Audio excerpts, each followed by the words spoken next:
Welcome to Lost the Plot. In this video, we'll recap X-Men 97 Season 2, Episode 7, Strange Land, Savage Heart. Nightcrawler stands up in a jungle courtroom to defend the most famous mutant-hater alive, and the man happens to be his brother. And you could think that's all there is to the episode, then the last 30 seconds hand the season a body nobody expected to find. The episode opens on the fall of Genosha. Colossus is pulling survivors out of the fire while Sentinels tear the island apart. He calls for his sister Illyana over and over. He doesn't find her. In the present, Graydon Creed is on stage in front of the Friends of Humanity.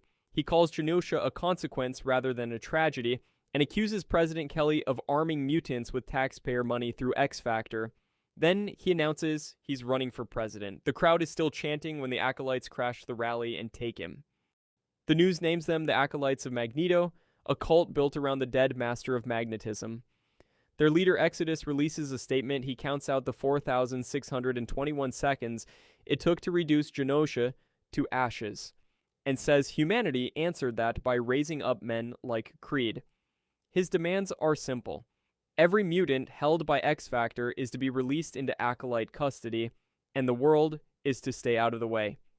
24 hours, or Graydon Creed dies. Rogue finds Nightcrawler watching the broadcast. She has no sympathy for Creed, but she knows this isn't simple for Kurt. They share a mother with the man, and in that family, nothing ever is. Valerie Cooper wants X Factor activated through the UN. Charles tells her he can't sit by while Exodus twists Magnus's name into a war, and that his X-Men are already on their way. He also tells her that where they're going, she wouldn't want to follow. They're going to the Savage Land, a prehistoric pocket of Antarctica full of dinosaurs, old spirits, and whatever Mr. Sinister left behind when he played King of the Jungle. Beast picks up a familiar energy signature moments before missiles hit the jet. Then everyone's powers switch off at once. Rogue can't fly, Nightcrawler can't teleport, and the jet goes down hard. The cause is Sinister's old inhibitor tower, rebooted by the Acolytes to suppress mutant abilities across the whole valley. That's a problem for everyone, and a countdown for Bishop, whose power keeps absorbing energy with nowhere to put it. He's a bomb with a clock on it. Colossus finds the crash site first. Peter is an Acolyte now, and he won't hand over the hostage, not even for Kurt, who explains that Creed is his half-brother, so Nightcrawler asks for something else instead. Let the X-Men tour the Acolyte home with an open mind and see what message that sends.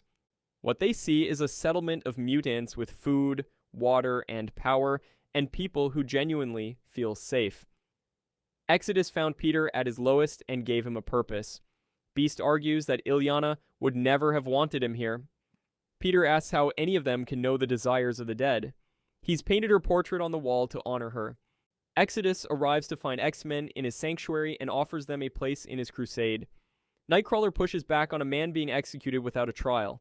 Exodus points out that humans exonerated Creed at every turn, and that mutants never got their day in court. So Kurt offers him one. A trial in the Savage Land to decide whether his brother's soul is beyond redemption. If Exodus wins, Nightcrawler joins the Acolytes, which would tell every mutant watching that even an X-Man saw the light. His one condition is that Colossus presides. Exodus prosecutes. Creed founded the Friends of Humanity, built a virus that kills mutants, and tried to frame a mutant for assassinating the president. He calls him a serpent in the garden whose every crime grows from one original sin, a hatred of mutants. Then he rests. Nightcrawler's defense is one question asked properly. He asks Creed why he hates mutants and gets the answer that Kurt was born. So he asks how Creed was born, and whether he had powers, and where the claw mark scar on his face came from.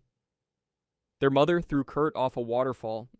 Sabretooth kept Creed and wanted a cub, and punished him for not living up to the name. Creed admits he spent every night of his childhood telling himself to make it to 13, when his own powers would finally come. They never did, so his father abandoned him too. Kurt tells him he doesn't hate mutants at all. He hates the two people who hurt him and made him feel that being human wasn't good enough, and he's still letting them run his life. All he needs to do is forgive himself for thinking he wasn't strong enough.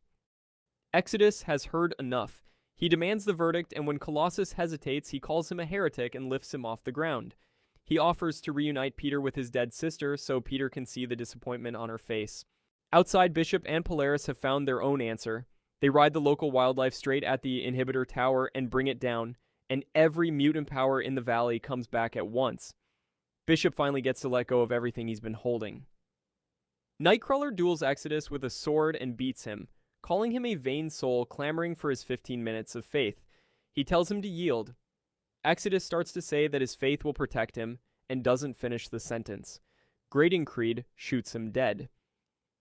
Then Creed turns the gun on Kurt and demands to be taken out of the freak show. Kurt asks what he's done. Creed says what he's always done, which is survive. Nightcrawler teleports them both to the ice and asks aloud whether mercy means sparing the monster or sparing everyone else from him. He decides that judgment belongs to a higher power than his, then leaves his brother alive in the snow with one parting line. Creed may not be a mutant, but he is very much his parents' son. X-Factor picks Creed up wandering alone in the snow, alive as promised.